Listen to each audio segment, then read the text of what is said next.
네, 안녕하세요. 반갑습니다. 2020 시민 기자 정담회 진행을 맡은 JTBC 아나운서 강지영입니다. 자, 앞서 최태성 선생님의 강연을 통해서 역사 또 저널리즘에 대한 이야기를 충분히 들어봤는데요. 저널리즘에 대해서 좀 더 쉽게 다가갈 수 있는 그런 시간이 마련되었기를 바라겠습니다. 혹시 못 보신 분들이 계시면 한국언론진흥재단 유튜브 채널에서 다시 볼 수 있으니까요. 참고해 주시면 감사하겠습니다. 자, 그럼 지금부터 좋은 기사는 가까이에 있습니다. 2020 시민 기자 정담회를 시작하도록 하겠습니다. 아무래도 평소 뉴스를 정말 다양한 방법으로 접하고 계실 것 같은데요. 하루에도 정말 수십 번씩 보고 듣고 접하는 기사들. 근데 그 뒤에서 기사를 쓰고 있는 기자는 누구인지 또 어떤 환경에서 취재를 했는지 많은 분들이 정말 궁금하실 것 같습니다. 그래서 오늘 그런 분들의 궁금증을 풀어드리기 위해서 이런 자리가 마련됐고요. 시민들이 기사를 읽고 궁금한 점을 기자에게 직접 물어보면 기자들이 이 자리에서 바로 답변해주는 2020 시민 기자 정담회. 시민은 제목 이상의 기사를 접하고 기자는 댓글 이면에 사람을 만나보는 그런 자리가 되었으면 좋겠습니다. 자, 본격적으로 행사를 시작하기에 앞서 오늘 이 행사가 만들어지기까지 가장 큰 역할을 한 한국언론진흥재단의 기획 취재 지원 사업을 소개해드리겠습니다. 자, 한국언론진흥재단의 기획 취재 지원 사업은요, 언론사들이 공익주제의 심층 기사를 취재 보도할 수 있도록 지원하는 사업이고요. 아무래도 좀 긴 호흡으로 깊이 있게 취재해야 되는 주제나 취재 보도가 꼭 필요하지만 비용이 많이 들어가는 그런 주제에 도전해 볼 수 있도록 취재비를 지원하는 그런 사업을 진행하고 있습니다. 2010년에 시작을 해서 지금까지 무려 10년이 넘게 지속되고 있고요. 이 지원을 통해서 언론사가 취재 보도한 심층 기사 누적 수가 무려 354건에 이른다고 합니다. 자, 이렇게 많은 기사들 중에 오늘 우리가 살펴볼 기사는 어떻게 선정됐는지 살펴보겠습니다. 자, 2018년부터 2019년에 보도물을 대상으로 사전 설문조사를 진행했는데요. 시민이 고른 나의 원픽 기사, 시민이 생각한 좋은 기사는 무엇일지 총 64명의 시민분들의 이야기를 들어본 결과 설문에 응답해 주신 분들의 44%가 남성, 여성이 56%였고요. 연령대는 3, 40대가 가장 많았고요. 10대, 20대, 5, 60대가 그 뒤를 이었습니다. 자, 그렇다면 관심 있는 분야 한번 살펴보겠습니다. 교육이 3위, 환경이 2위, 그리고 1위는 청년 여성들을 다룬 사회 문제, 그리고 삶과 복지에 대한 관심이 가장 높은 것으로 나타났습니다. 자, 재단의 지원으로 탄생한 기사들 이름이 계속해서 올라가고 있습니다. 주제를 좀 살펴보더라도 굉장히 다양한데요. 오늘 여기 계신 분들의 기사 제목도 여기 나와 있습니다. 자, 그중에서도 취재 기자에게 꼭 전해달라며 직접 영상 인터뷰에 응해주신 시민 10분이 계셨거든요. 자, 어떤 분들인지 한번 영상으로 만나보시죠.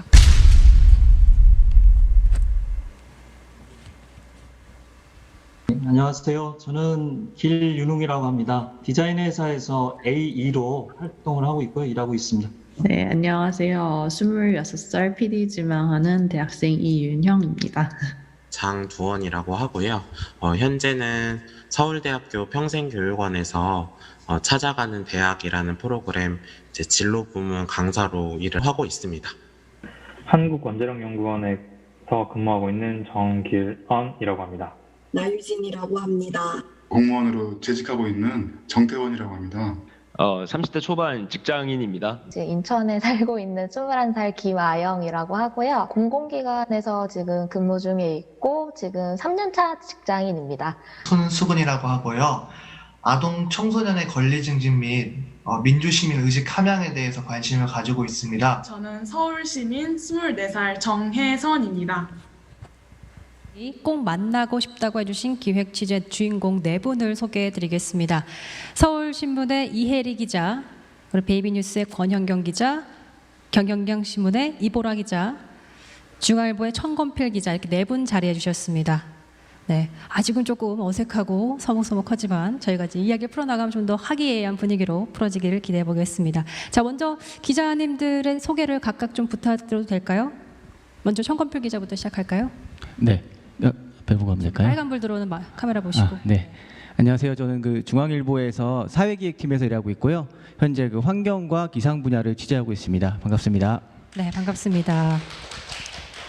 안녕하세요. 저는 경향신문의 이보라 기자라고 하고요. 지금은 사회부에서 법조팀에 소속돼 있습니다. 네, 안녕하세요. 저는 베이비뉴스의 권영경 기자입니다. 저는 아동의 권리와 그리고 보육, 아동 학대 관련해서 저희는 이제 육아 전문지의 기자로 일하고 있습니다.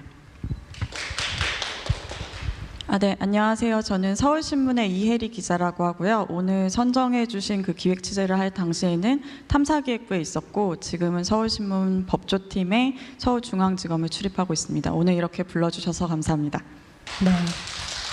네, 분 모두 함께해 주셔서 너무 감사드리고요. 자, 이제 앞서 영상으로 만나봤던 시민 10분께서 남겨주신 질문들을 살펴보도록 하겠습니다. 먼저 청곤필 기자부터 진행해 보도록 할 텐데요. 자, 기자님께서 먼저 기사를 소개해 주시면 시민 여러분들은 어떻게 기사를 읽었는지를 소감 영상 한번 보고요. 시민분들이 기사를 읽고 궁금했던 점을 묻고 답하는 순서로 진행해 보도록 할게요. 자, 그럼 먼저 청곤필 기자님께 2019년에 보도하신 플라스틱 아일랜드 기사를 좀 소개 부탁드려도 될까요? 네, 저희가 중앙일보에서 작년 말에 보도했던 플라스틱 아일랜드 기획에 대해서 소개해드리도록 하겠습니다. 네, 제가 소개한 자료를 지금 보고 계실 텐데요. 이게 혹시 이게 합성 이미지 아니냐고 하시는 분도 있던데 실제 남해에 있는 거문도 인근의 한 무인도에서 드론으로 촬영한 실제 섬의 사진이고요. 저희가 취재 갔었던 현장의 모습입니다. 네. 그럼 지금부터 소개를 시작하겠습니다.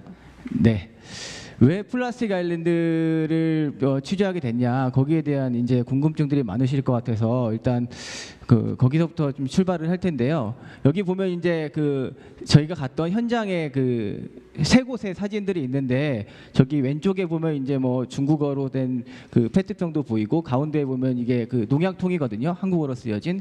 네, 그리고 오른쪽에는 이제 나무인데 나무가 이제 비닐로 이제 뒤덮여 있어가지고 이제 비닐 나무 같이 돼 있는 굉장히 좀 충격적인 현장의 모습이었는데 사실 여기가 이제 어디냐고 이게 물어보면은 사실 선뜻 답을 하기가 어려워하시더라고요. 근데 제가 답을 미리 드리자면은 왼쪽 같은 경우에는 이제 남해 거문도에서 찍었던 사진이고요. 그리고 중간에 있는 사진은 일본에 있는 규슈섬에서 저희가 현장에서 찍었던 사진이고 오른쪽 같은 경우에는 이제 양쯔강 하구 상하이시 인근에서 저희가 찍었던 사진입니다. 네, 보시면 아시겠지만 사실 이게 저희 이제 거문도에서 찍은 사진에는 중국 페트병이 놓여져 있고 그리고 가운데 일본에서 찍은 사진에는 저희 한국에서 만든 것으로 보이는 이제 농약통이 있잖아요. 그러니까 이게 사실은 이게 플라스틱 쓰레기라는 거는 사실 국경이 없는 것 같아요. 저희가 현장을 취재하면서 느낀 것들이 특히 이제 섬 같은 경우에는 바다를 떠다니던 플라스틱 쓰레기들이 이제 어떻게 보면 종착지처럼 이게 바다를 계속 떠다니다가 섬에 이제 다 밀려 들어와서 섬에 이 쓰레기가 사실 쌓이고 있는데 섬 같은 경우에는 육지와 달리 쓰레기 처리나 이런 것들이 훨씬 어렵다 보니까 훨씬 더 이제 그런 플라스틱 쓰레기가 심각했던 그런 문제들이 있어서 저희가 이제 그 부분에 섬에 조금 더 이제 집중해서 취재를 해보자 이렇게 시작을 하게 됐고요. 그래서 이제 저희가 거문도에 저희가 현장을 찾아갔던 영상인데요. 먼저 잠깐 보시면서 제가 다시 한번 소개를 드리겠습니다.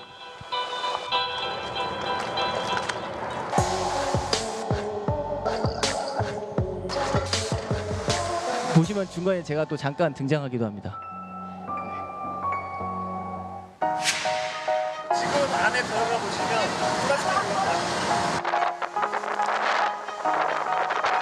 범인들이 쓰는 어망을 가지고 이게 저입니다. 갈 텐데요. 바닷속에서 어떤 쓰레기들이 건져 나올지도 한번 좀 지켜봐야 될 것 같습니다. 쓰레기 어떤 것들이 있는지 여기는 아마 들어가면 어민들이 버린 폐어구들이 되게 많을 거라고 생각을 합니다. 폐어구들 때문에 기존에 있는 물고기들이 거기 걸려갖고 죽는 경우가 되게 많더라고요. 끊어진 태망 수거했는데 생물들이 있어서 저희가 수거해낸 생물들은 다 살려주려고 찢어갖고 지금 놔주고 있습니다. 물고기만 아니라 이제 문어들이 이제 들어있는 경우가 있어요. 통발은 막 다 썩어 가는데 문어들은 살아서 있더라고요. 꺼내줄 때 안타깝기도 하고 미안하기도 하고 그런 마음이 좀 많이 들어요.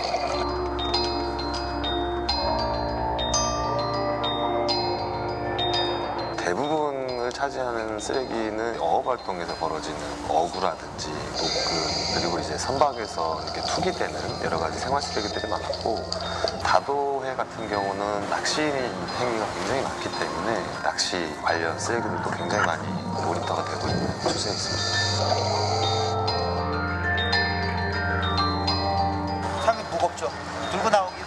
나는 거죠.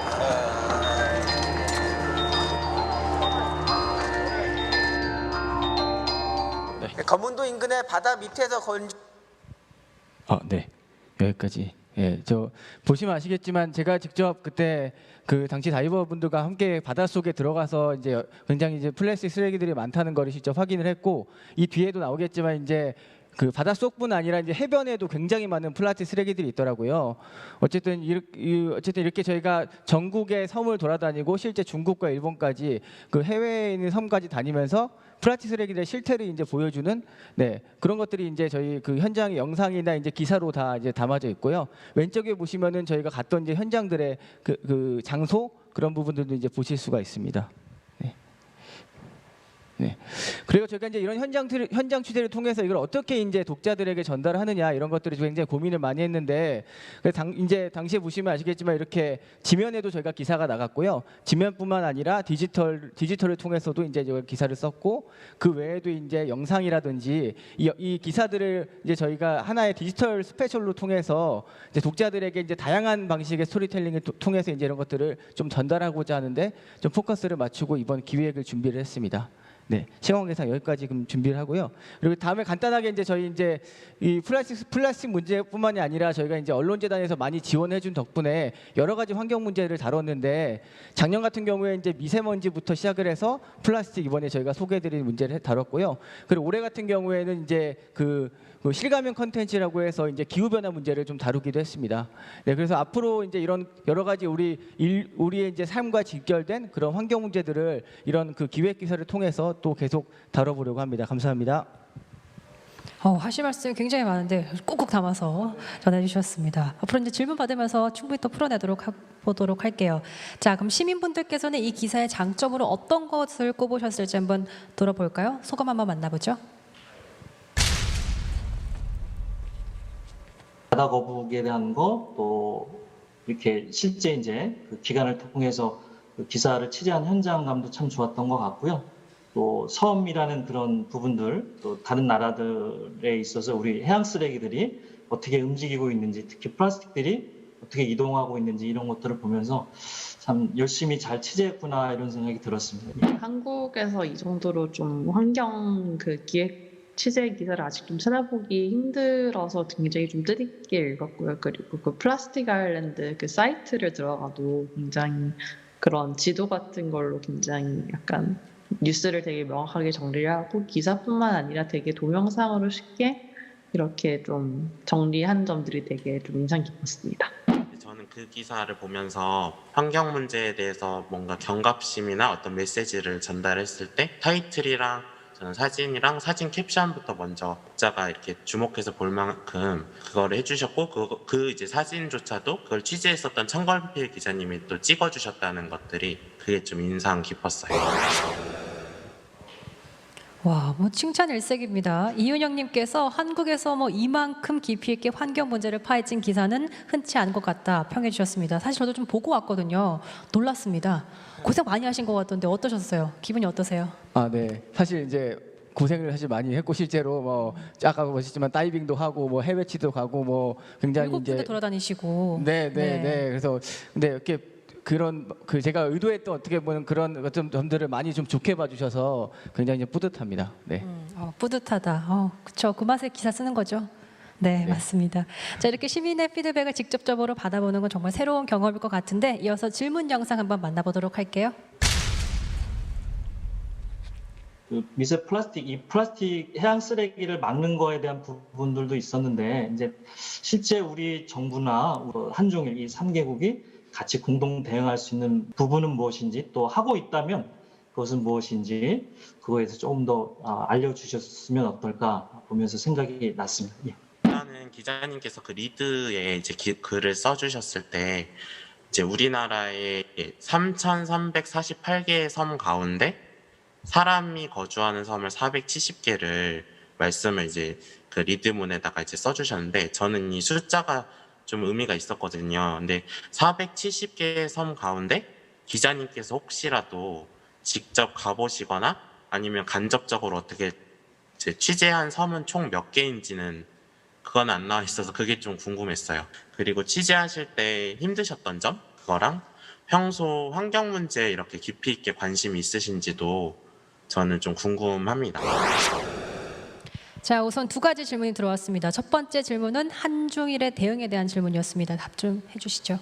네, 사실 그 플라스틱 쓰레기 문제도 굉장히 이제 한중일 간에 같이 풀어가야 될 문제고 실제 이제 그런 외교적이나 이런 환경 협력을 통해서 좀 굉장히 중요한 의제로 다뤄지고 있는 건 사실인데요. 이게 사실은 이렇게 미세먼지랑 조금 비슷한 것 같아요. 이게 보면은 이제 한중일 환경장관 회의나 아니면 한중 협력센터를 통해서 미세먼지 이슈뿐만 아니라 이제 플라스틱 쓰레기 이슈도 좀 같이 이제 공동 과제로 좀 다뤄져 있긴 한데 아무래도 이제 미세먼지가 조금 더 관심 있는 주제다 보니까 조금 더 이제 그거보다는 좀 중요도나 이런 것들이 조금 이제 후순위로 돼 있는 부분들이 있다 보니까 좀 그런 부분들이 조금 아쉬운 건 사실입니다. 네. 아쉽다. 사실은 근데 요즘 환경 문제가 굉장히 많이 대두되고 있기 때문에 또 한번 집중적으로 논의가 되지 않을까 이런 생각이 듭니다. 자, 두 번째 질문입니다. 섬을 취재한 경험에 대해서 여쭤보셨습니다. 뭐 현장을 다니면서 어떤 점이 가장 힘들었는지 또 얼마나 직접 다니셨는지.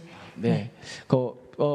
사실은 그 470개 유인도 중에 저희가 이제 전부 다 가보기는 어렵다 보니까 가장 좀 이제 그런 저희가 이제 그런 주제들을 가장 좀 잘 부각할 수 있는 그런 현장들을 많이 찾아다녔는데요. 저뿐만 아니라 이제 저희 내셔널 팀이라고 해서 이제 지역마다 기자들이 있거든요. 그래서 내셔널 팀 기자들도 실제로 많이 참여를 했고, 그래서 이제 뭐 서해 백령도라든지 그리고 남해 아까 보여드렸던 검은도 그리고 신안의 자은도, 뭐 제주도, 국내 같은 경우에는 주로 이제 이런 섬들을 많이 다녔고요. 이뿐만 아니라 이제 해외 보라카이 섬이라든지 뭐 일본의 규슈 섬이라든지 뭐 태국의 꼬란 섬이라든지 하와이까지 뭐 여러 해외까지도 저희가 이제 좀 다양한 섬들을 직접 현장을 통해서 보여주고 싶었기 때문에 최대한 이제 많은 현장을 다녀보려고 했고, 그 외에 이제 저희가 이제 그 못 갔던 섬들 같은 경우에는 그 해수부에서 마침 이제 그런 도서 지역의 이런 해양 쓰레기 문제들을 다루는 그런 용역을 진행하고 있었거든요. 그래서 이제 그 보고서를 저희가 입수를 해서 거기 있는 데이터를 통해서 그런 좀 섬 쓰레기의 문제들을 좀 많이 좀 보여주려고 그렇게 노력을 했습니다. 취재 다니실 때 좀 가장 힘들었던 부분 또 뭐가 있었을까요? 사실 이제 가장 걱정되는 건 이제 현장을 보여주는 거다 보니까 저희가 쓰레기들을 보여줘야 되잖아요. 근데 이게 저희가 뭐 이렇게 쓰레기가 여기 있으니까 딱 이렇게 쓰레기를 찾아놓고 가는 게 아니다 보니까 이제 일단은 현장을 많이 다녀보자 이렇게 했는데, 어떻게 보면은 이제 이거를 좀 비극이면 비극인데 어디를 가도 쓰레기들이 다 있는 거예요. 보통 이제 치우기도 하고 하는데 특히 검문도 같은 경우에는 실제로 많이 치우는데 치우면 또 그 다음날 되면 또 이게 쓰레기들이 와 있다고 하더라고요, 거의. 네. 그래서 이게 그 정도로 심각하구나. 그런 것들을 많이 좀 현장을 취재하면서 느꼈습니다. 네, 마음이 아팠다 이런 말씀하셨습니다. 네. 다음은 서면으로 이제 질문을 주셨는데요. 자, 닉네임 환경지킴이님이 남겨주신 질문입니다. 자, 중국의 해양 쓰레기 문제는 현재 어떤 상태인지 궁금합니다. 그 피해가 고스란히 우리나라에 미칠 텐데 어민들의 생활은 어떤지, 정부의 대응은 어떤지 알고 싶습니다라고 하셨습니다. 중국의 상황에 대해서도 좀 알고 계신 부분들이 있을까요? 네, 제가 직접 그때 당시 중국으로 현장 취재를 가지는 않았고 저희 동료 기자가 그때 갔다 왔는데요. 그 당시 이제 갔다 왔던 얘기를 들어보면 그런 중국 쪽 당국이나 이제 그런 공무원 현장에서도 이제 그런 해양 쓰레기에 대한 문제를 굉장히 심각하게 인식을 하고 있고, 실제 현장에 가면 이런 해양 그런 쓰레기 투기를 금지한다, 뭐 이런 굉장히 그런 경고판들이 많이 붙어 있었다고 해요. 그런데도 불구하고 여전히 이제 쓰레기들은 굉장히 많이 좀 발견이 됐고, 뭐 중국 정부도 노력을 하고 있다고 하지만 워낙 이제 거기가 이제 저희가 갔던 곳이 양쯔강 하구예요. 그러니까 상하이시가 이제 양쯔강 하구였는데 거기를 통해서 사실은 전국의 전 세계 플라스틱 쓰레기들이 강을 통해 유입되는 게 굉장히 많은데 그 중에 이제 압도적으로 많은 해양 쓰레기를 그러니까 바다로 버리는 곳이 양쯔강이거든요. 근데 그만큼 이제 쓰레기가 굉장히 많다는 거를 이제 노력에도 불구하고 현장에 가서 취재를 가서 느꼈고, 그래서 이제 한국 정부도 이제 중국 정부의 미세먼지랑 똑같이 그런 공동을 노력을 통해서 이제 쓰레기 문제를 풀자. 이게 어민들 문제, 이게 아까 어민들 얘기도 해주셨지만 실제 어민들이 이제 그런 어업 활동하는 와중에서 쓰레기들이 걸려오는 경우도 굉장히 많거든요. 그런 뭐 해안 쓰레기도 마찬가지고 그렇게 좀 심각한 실제 피해가 있기 때문에 공동의 노력을 통해서 이제 풀자고 하긴 하지만 아직까지 이제 그런 노력들이 조금 더 데이터나 아니면은 뭐 그런 가이드라인, 규제를 통해서 조금 더 이제 뒷받침돼야 되지 않을까? 네, 이런 생각을 합니다. 그렇다면 이제 취재를 다니시면서 현장에서 보고 느낀 것 중에 많은 걸 느끼셨겠지만 그 중에서 가장 좀 인상 깊었던 부분이 있을까요? 네, 굉장히 이제 그 추억이 많은데요. 사실 저 같은 경우는 이제 그 보라카이 섬을 갔어요. 당시 이제 그 플라스틱 쓰레기 문제 때문에 섬을 폐쇄했다가 이제 개장한 지 얼마 안 된 상태였는데, 당시 굉장히 이제 현장에서 이슈가 됐던 게 그 하수관에 이제 머리를 박고 있는 바다거북이 굉장히 그 국제적으로 뉴스가 됐었어요. 네. 이제 그래서 저희가 그 사진을 찍었던 그 한국인 다이버를 제가 직접 찾아가지고 그분이랑 같이 다시 그 현장 바다 속으로 들어갔는데, 그때 이제 뉴스가 지난 지 2개월이 됐는데 그 바다거북이 뉴스에서 봤던 애가 그 거기 앞에 있는 거예요. 근데 그 하수관은 사실은 이제 이제 뉴스가 문제가 되면서 이제 막아놨는데도 그 바다거북이 거기를 떠나지 못하고 이제 뭔가 왜 그런지 모르겠는데 한 달째 머리를 쳐박고 있다. 그냥 거기에 머리를 쳐박지 돌무더기로 막아놓은 머리를 쳐박고 있지 못하는데 그 앞에 그냥 계속 기다리고 있더라고요. 그래서 뭔가 따뜻한 뭔가 그런 오수가 좋아서 그런지 모르겠는데 그래서 그런 부분들이 좀 걱정이 되면서도 아 이게 진짜 좀 심각한 문제구나 이게. 예. 그래서 좀 그런 것들을 굉장히 좀 지금도 아직 그 바다거북을 봤었던 장면이 아직도 굉장히 네, 눈에 선합니다. 네.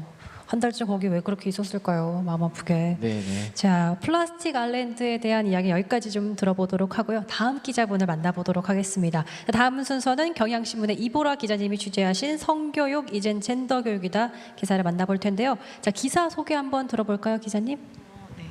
안녕하세요. 저는 경향신문 이보라 기자라고 합니다. 저희는 이제 성교육 이젠 젠더 교육이다라는 이제 기획 제목으로 해외 성교육 사례에 대해서 조사를 했는데요. 이제 이 사진을 보시면 PPT를 보시면 이제 연예인 그 정준영 씨랑 최종훈 씨가 보이시죠? 이분들이 이제 버닝썬 관련한 성범죄 가해자분들이신데, 이처럼 버닝썬 게이트도 그렇고 올해 엠번방 사건도 그렇고 한국 사회에서 특히 이제 여성 대상 성범죄가 계속 끊이지 않고 있습니다. 그래서 저희 취재팀은 이렇게 성범죄가 계속 이뤄지는 원인으로 성교육에 주목했는데요. 그러니까 한국의 성교육이 성인지 감수성은 물론 되게 기초적인 성지식조차 제대로 가르치지 못하고 있기 때문에 이런 성범죄가 반복된다. 그렇기 때문에 이제 해외의 그런 선진적인 성교육을 한번 살펴보자, 이런 취지로 이제 해외 5개국을 나가봤습니다. 그래서 첫 번째로는 저희가 아이슬란드를 찾아갔는데요. 아이슬란드는 이제 성평등 지수가 세계에서 가장 높은 나라 중에 하나라고 합니다. 근데 아이슬란드에서도 좀 특별한 이제 유치원에 갔는데, 이 유치원은 이제 성을 분리해서 남자 반 여자 반 나눠서 교육을 한 유치원인데요. 이제 이 유치원은 왜 이렇게 나눠서 교육을 하느냐 하면 이제 어린아이일수록 이제 전통적인 성 기준을 따라서 되게 그 학습을 잘할 수 있기 때문에 애초부터 이제 그런 남성성, 여성성을 특히 이제 상대성을 보고 배운대요. 그래서 나는 저렇게 행동하지 말아야지, 이렇게 행동해야지라고 생각을 하기 때문에 그런 어떤 기준 자체를 만들지 않기 위해서 여자 반, 남자 반 이렇게 나눠서 좀 교육을 한다고 합니다. 그래서 실제로 그리고 이제 아이들이 좀 여자 친구들이나 남자 친구들이나 각각 좀 약한 부분이 있는데, 여자 친구들 같은 경우는 좀 더 이렇게 신체 활동을 더 많이 하는 활동을 더 하면서 좀 강화를 시켜주고, 남자아이들은 좀 이제 여자아이들이 좀 할 법한 그런 많이 하는 그런 뭐 머리를 빗어주는 활동이라던가 뭐 이런 걸 하면서 서로 약한 부분을 좀 강화시켜주는 그런 교육을 한다고 합니다. 그리고 그래서 이제 아이들이 이제 성적인 고정관념에 구애받지 않고 좀 있는 그대로 이렇게 잘 살아갈 수 있는 태도, 이런 걸 좀 가르칠 수 있다고 하고요. 그리고 두 번째로는 저희가 독일에 다녀왔는데, 독일은 성교육의 특징이 이렇게 민관화되어 있다는 특징인데요. 그러니까 학교에서 이제 독일도 보수적이기 때문에 학교에서 이제 그런 성에 대해서 좀 자유롭게 교육을 할 수 있을까, 이런 거에 의문을 갖고 있었습니다. 그래서 이거를 전문기관에 민관화를 하자 해서 이제 더 실용적이고 좀 구체적인 방식으로 되게 교육을 하고, 또 이렇게 학생들이 되게 익명으로도 뭐 성교육 신청하고 받을 수도 있고 뭐 이렇게 다양한 방식으로 하고 있다고 합니다. 그리고 저희가 남미도 찾아갔는데요. 남미 같은 경우는 특히 이제 그 여성에 대한 범죄도 많고 그런 여성에 대한 차별도 되게 더 심한 나라 중에 하나라고 합니다. 그래서 멕시코 같은 경우는 남성을 대상으로 하는 재교육을 한다고 하는데요. 이렇게 한 시민단체가 만든 이제 교육 현장을 가봤는데 여기서는 이제 그 한 남성들을 모아서 이 남성들이 자신이 이제 여성이나 뭐 성 관련해서 어떤 폭력을 했던 경험을 증언하고 공유하고 이거에 대해서 되돌아보는 이런 상담 프로그램을 진행하는 것이었습니다. 그래서 이제 남성들이 좀 서로 이렇게 스스로를 반추하고 이제 새로운 이제 남성성 뭐 이렇게 받아들이도록 하는 일종의 집단 상담 프로그램이라고 볼 수 있습니다.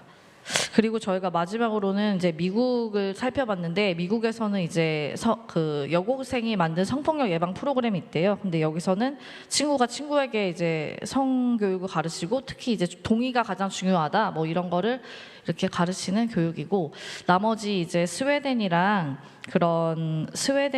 또 다른 사례는 이제 질의응답 시간에 제가 간단히 말씀드리도록 하겠습니다. 네, 정말 젠더 교육의 여러 가지 사례들을 촘촘히 엮어주신 기사를 저희가 만나봤습니다. 그렇다면 시민들의 목소리는 어땠을까요? 함께 만나보시죠. 저는 요새 제가 젠더 이슈나 젠더 교육 쪽에 관심이 많아져서 해외에선 어떻게 이루어지는지 되게 궁금했었거든요. 근데 해외 사례들을 통해서 우리나라의 부족한 점이 뭔지 그런 이슈를 던져주셨던 부분이 되게 좋았던 것 같아요. 제 개인적으로는 초등학교, 중학교, 고등학교를 다니면서 성교육에 대해서 공부를 해본 적도 없고 제대로 수업을 들어본 적도 없었던 것 같아요. 그때는 굉장히 부끄러운 경험이었다라고 저는 지금 기억을 하고 있는데 기사를 보면서 우리나라뿐만 아니고 다른 나라에서는 성교육을 어떻게 생각하는지 그리고 약간 좀 더 성과 관련된 문화를 높일 수 있기 위해서 어떤 방법이 있는지 어떤 노력을 다른 나라에서 하고 있는지에 대해서 알 수 있었던 기사여서 추천을 하고 싶어요. 네, 정말 시민분이 말씀하신 것처럼 사실 우리가 자랄 때는 성교육을 제대로 받아본 적이 없는 것 같다는 생각이 저도 많이 공감을 하게 되는데요. 사실 여러 국가를 다니시면서 취재하다 보면 또 여러 가지 또 문제점들, 힘든 부분들이 있잖아요. 어떠셨어요? 일단은 힘든 부분이요? 네. 일단 영어가 제일 힘들었고요. 그렇죠. 언어가 힘들죠. 네. 네. 그리고 뭐 그 힘든 부분은 딱히 크게는 없었던 것 같고 그냥 이제 워낙 잘 되어 있다 보니까 좀 빨리 우리나라도 이렇게 됐으면 좋겠다 이런 생각을 많이 했던 것 같습니다. 많이 안타까우셨을 것 같아요. 본인도 이렇게 취재를 하면서 이렇게 선진 국가들은 이런 교육을 하는데 우리나라는 이렇게 하고 있네. 약간 그런 부분들은 어떠셨는지. 그러니까 이제 근데 너무 뭐 유럽의 그런 되게 너무 이상적인 사례가 있는 거 아니냐, 우리나라에 좀 적용하기 어려운 거 아니냐라고 이렇게 보실 수 있을 것 같은데 제가 보기에 좀 당장 좀 적용할 만하다는 내용도 많이 보였었거든요. 특히 이제 뭐 미국의 그 또래가 이제 또래한테 이제 성을 가르치는 이런 방식도 되게 참신하다고 보였던 게, 그러니까 일단 성에 대해서는 이제 어른들이 말하는 것보다는 서로 또래들끼리 말하는 게 훨씬 쉽고 편하게 얘기할 수 있잖아요. 그래서 이제 미국에서는 이제 그 10대 또래 학생들에게 이제 교육을 시킨 다음에 그 학생들이 다시 이제 친구들에게 교육을 하는 방식으로 이루어지는데, 그 방식도 이제 그 내용도 이제 성폭력 예방 교육이다 보니까 딱히 뭐 보수적인 문화권에서도 쉽게 할 수 있는 것이라고 생각을 했고, 하여튼 예, 그래서 되게 그런 또래 교육 방식이 좋다고 생각했습니다. 네, 자 그럼 먼저 질문 영상을 만나보도록 할게요. 지금 우리나라에서 제가 생각하는 우리나라에서 성교육은 취재해 주신 그 나라들에 비해서 조금 더 보수적이라고 생각이 드는데요. 그러면은 그 기자님은 그 나라에 가셔서 직접 경험하고 들었던 것들 중에서 우리나라의 현실 상황에 가장 잘 맞고 가장 필요한 교육 혹은 정책 혹은 뭐 방향이 어떤 게 있는지가 좀 궁금해요. 기사를 통해서 접했는데 그 스웨덴은 어린이를 대상으로 한 성칼럼이 있다는 걸 봤습니다. 혹시 기자님께서는 우리나라 어린이들을 대상으로 한 성칼럼을 연재하실 계획이나 의향이 있으신지 궁금합니다. 자, 질문 2개가 들어왔습니다. 첫 번째 질문은 취재한 많은 국가의 사례 중에 우리나라 현실에 좀 가장 잘 맞고 필요한 것 같다, 좀 잘 될 것 같다 하는 정책들이 있는지 묻는 내용이었습니다. 답변 부탁드릴게요. 아까도 제가 잠깐 말씀을 드렸는데 일단은 그 미국의 아까 말씀드렸던 그 또래 성폭력 예방 교육 그거를 좀 당장 할 수 있는 것이라고 좀 생각이 되더라고요. 특히 이제 성폭력 예방 교육이라는 건 사실 보수적인 문화권에서도 쉽게 당연히 필수적으로 이미 하고 있는 것인데 특히 이제 또래가 좀 더 가르칠 수 있다면은 좀 더 효과가 높을 것이라고 생각이 됐고 특히 이제 미국 학교에 가보니까 학생들이 이제 서로 동의라는 걸 되게 중요시하게 가르치더라고요. 그러니까 성폭력을 예방하려면 이제 동의가 가장 중요하다.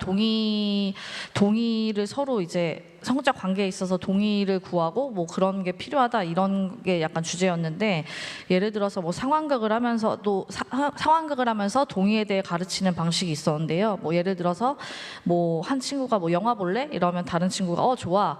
근데 이러다가 1시간 뒤 상황을 설정해서 그럼 1시간 뒤에 영화 볼 거지? 이렇게 얘기를 하면은 상대가 지금은 곤란할 것 같다. 나 마음이 바뀌었다. 라고 얘기를 했을 때 그럼 원래 물었던 친구가 뭐 아까 보러 가기로 했잖아. 왜 그러냐고 하면서 강요를 하는 방식이 나오는데 이제 그런 상황을 하면서 이거는 진정한 동의가 아니다. 그러니까 동의는 정말 적극적이고 적극적이고 확실한 이제 의사 표현이 있어야 한다. 이런 방식의 동의를 가르치면서 이게 성적 관계에서도 이어져야 하고 그게 이제 성폭력 예방 교육에서 핵심적인 내용으로 그렇게 가르치고 있었습니다. 자, 이제 두 번째 질문입니다. 성칼럼을 연재해 보실 의향이 있는지 우리나라에 맞는 아이들을 위한 또 성칼럼 혹시 의향이 있으신지? 근데 이거는 제가 이제 전문가가 아니기 때문에 당연히 뭐 제가 쓰기는 힘들 것 같고 네. 대신 이제 전문가분들의 의견을 제가 전할 수는 있을 것 같습니다. 네, 갑자기 얼굴이 좀 빨개지셨는지 이렇게 볼을 얹으시고 성칼럼이라고 하니 갑자기 깜짝 놀라시네요. 하지만 또 나중에 혹시 기회가 된다면 만나볼 수 있으면 좋을 것 같기도 합니다. 자, 지자님이 연재하신 전문가 인터뷰 저도 이제 기대하고 있을 텐데 세 번째 질문은요. 설문조사를 통해서 들어온 질문입니다. 스웨덴에 젠더 관련 클리닉이 있다는 점이 놀라웠습니다. 현재 우리나라에도 이런 도움을 받을 수 있는 곳이 있나요? 라고 남겨주셨거든요. 혹시 있나요? 제가 이제 대략 살펴보기로는 없는 것 같고 대신에 이제 성교육을 전문으로 하는 좀 기관은 있는 것 같긴 한데요. 뭐 찾아보니까 뭐 아하 서울 시립 청소년 성문화센터 뭐 이런 정도가 그런데 가시면은 좀 청소년을 상대로 좀 성교육이나 성상담을 좀 전문적으로 받으실 수는 있을 것 같습니다. 참고하시면 좋을 것 같습니다. 자, 네 번째 질문 바로 이어가겠습니다. 젠더 교육과 관련해서 우리나라에 좋은 사례도 있을까요? 분명히 있을 거예요, 그죠? 네, 소개해 주시죠. 저희가 이제 마지막 편에 한국의 그런 선진 사례를 다뤘었는데요. 특히 이게 한 초등학교 이제 선생님들의 모임이었었는데 초등 젠더 교육 연구회 뭐 아웃박스라는 이제 그런 모임을 저희가 소개를 해드렸어요. 그러니까 이 단체는 아웃박스라는 일단 단체 뜻 자체가 여자답게 남자답게라는 어떤 성 고정관념 박스에서 좀 벗어나자 이렇게 박스 하자라는 뜻으로 이제 지은 건데 이제 교사들이 학생들에게 일상 속의 성 고정관념 알아차리고 그런 성차별적 시각을 바로잡는 이제 젠더 감수성 높이는 식으로 뭐 가르치고 있습니다. 그래서 하여튼 그 단체도 한번 찾아보시고 뭐 기사도 많이 나와 있으니까 찾아보시면은 도움이 많이 되실 것 같습니다. 네. 기자님의 기사를 좀 참고하면 더 많은 정보를 얻을 수 있을 것 같다는 생각이 드는데요. 사실 요즘에 이제 젠더 감수성도 많이 좀 올라갔고 성폭력, 성범죄, 디지털 성범죄에 대한 이제 규제들도 많이 생기면서 좀 많이 의논되고 논의되고 또 더 활발하게 제도들이 마련됐으면 좋겠다는 생각이 드네요. 자, 다음으로는 베이비뉴스의 권영경 기자님이 취재하신 바퀴 달린 엄마 시즌3 기사를 만나보도록 하겠습니다. 장애를 가진 엄마의 출산과 양육에 대한 기사인데요. 자, 기자님이 직접 한번 소개해 주시죠. 안녕하세요. 베이비뉴스 권영경 기자입니다. 베이비뉴스는 아이 낳고 기르기 좋은 세상을 만들기 위해 딱 10년 전에 창간한 육아 전문 인터넷 신문입니다. 베이비뉴스는 2017년부터 이제 누구에게나 차별 없이 적용돼야 할 보편적 권리로서 아이 낳고 키울 권리를 이야기하는 이 바퀴 달린 엄마 기획 시리즈를 보도해오고 있습니다. 그동안 다양한 장애를 가진 부모 11가족을 국내에서 만났고요. 지난해 언론진흥재단 취재 지원으로 미국에서 3가족을 더 만났습니다. 장애가 있는 부모들은 어떻게 아이를 키우며 살아가는지 또 그들의 삶과 육아 이야기를 직접 듣고 전하면서 우리 사회의 역할에 대해서 고민하고 있습니다. 2018년에는 바퀴 달린 엄마 시즌2로 국제 엠네스티 언론상을 저희가 받기도 했습니다. 혹시 휠체어에 아이를 태운 부모를 보신 적이 있으신가요? 저희가 섭외를 위해서 이제 장애부모 기획을 하고 있다라고 소개를 했을 때 대부분 장애 아동 키우는 부모 만나시려고요라고 말씀을 하시더라고요. 네, 장애를 가진 아이를 키우는 비장애 부모는 봤어도 또 그 장애가 없는 아이를 키우는 장애인 부모는 좀 본 적이 없어서였던 것 같습니다. 저희는 기사와 함께 이 휠체어를 탄 엄마 아빠가 품에 아이를 안고 있는 모습을 보도를 했습니다. 그런 그림은 이제 처음 본다라는 사람들의 평가가 있었는데요. 장애인도 아이를 낳고 키울 수 있구나 하는 너무나도 당연한 생각을 사진 한 장으로 보여드리고 싶었습니다. 아이 낳고 키우는 일은 인권으로 존중받아야 합니다. 이 장애가 있다는 이유로 출산권과 양육권을 박탈당해서는 안 되죠. 그렇다면 미국의 장애 부모들의 양육 현실은 어떨까요? 지난해 다녀온 미국 캘리포니아주 버클리에 있는 미국인 장애인 가족 지원단체 Through the Looking Glass TLG를 찾아서 어떻게 설립됐고 어떤 서비스를 지원하고 있는지, 그리고 실제 장애 부모 가족을 방문해서 어떻게 육아하고 있는지 직접 이야기를 들어봤습니다. 그 엑기스만 모아서 영상으로 만들었는데요. 함께 보시죠.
네, 기사를 또 직접 더 잘 보여드리고 싶으셔서 직접 제작한 영상까지 준비해 오셨다고 들었습니다. 열정이 정말 울 뻔했어요, 저 보면서. 다행입니다. 네, 저희 영상 팀장님께서 고생을 많이 하셨고요. 네, 짧은 시간에 만들었습니다. 네, 정말 뭉클해지는 영상을 만나봤습니다. 질문이 정말 쏟아질 것 같은 생각이 드는데 우선 소감 영상을 만나볼까요? 일단은 제가 요즘에 좀 관심 갖고 있는 주제가 차별이라는 주제인 것 같아요. 장애인이라든지 약간 소수자분들인데 분명히 우리 세상에는 존재는 하지만 약간 가려져 있고 소수자여서 좀 저희가 관심 갖지 않으면 알지 못하는 그런 부분에 대해서 관심을 좀 갖게 됐는데 제일 마지막 쪽에 있었던 기사였던 것 같은데 뭔가 자기의 장애로 인한 불편함이나 여러 가지 그런 어려움들보다는 그 시선이라든지 아이를 뭔가 차별이나 편견을 가지고 바라보는 모습이 그 어머니들한테는 더 힘들게 다가온다, 자신의 장애보다는. 그런 부분들이 좀 더 인상 깊게 남았던 것 같아요. 불투명한 미래를 직면하고 있는 저희 같은 경우에는 사회공동체가 가지고 있는 불공정하거나 불평등한 문제에 대해서 관심을 가지기가 어려운 것 같아요. 저는 신체적인 장애를 갖고 있지도 않고 여성이지도 않지만 장애 여성들이 이렇게 양육권을 보장받기 위해서 노력하고 있는 모습, 그리고 장애 여성이 어떻게 보면 당연히 보장받아야 될 권리를 침해받고 있는지에 대해서 잘 모르고 있었어요. 이 기사들을 보면서 우리가 정말 다양성을 인정하고 포용성을 기르는 국가가 되기 위해서는 보다 이런 기사들이 많아져야 되지 않을까라는 생각이 들었어요. 그리고 단순히 이 기사가 어떤 사건을 보도하고 이런 점이 문제라는 것에서 그치지 않고 한국 사회가 앞으로 어떻게 나아가야 될지에 대한 방향성도 제시한 것 같아서 기사를 추천하게 되었습니다. 칭찬 일색입니다. 여기도 굉장히 방향까지 제시해주는 기사를 써주셨습니다.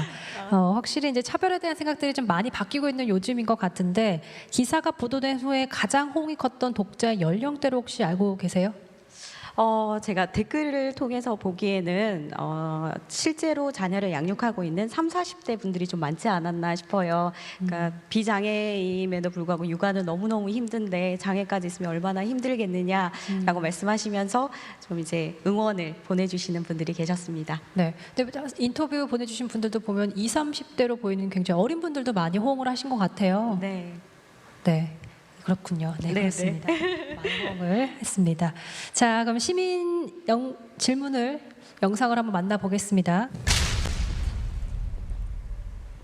지금 우리나라에는 스루 더 루킹 글래스와 같은 단체가 설립됐거나 혹은 준비 중이거나 장애 여성의 보편적 모성권 보장을 위한 새로운 정책이나 서비스가 나온 게 있는지 궁금합니다. 우리나라에서 장애 여성이 보편적 모성권을 보장받고 장애 부모가 온전히 양육권을 존중받기 위해선 어떤 과제가 가장 시급하게 해결되어야 한다고 생각하시나요? 기자님이 그분들을 취재하거나 아니면 이제 기사를 작성하면서 그분들에게 약간 좀 배려를 해주시는 부분들이 있었을 텐데 그 배려하시는 부분들 중에 저희 그냥 일반 사람들도 장애 여성을 바라볼 때는 어떻게 바라봤으면 좋겠다, 아니면 어떤 시선이나 어떤 편견 없이 바라봤으면 좋겠는지 이런 것들에 대한 얘기가 궁금하고요.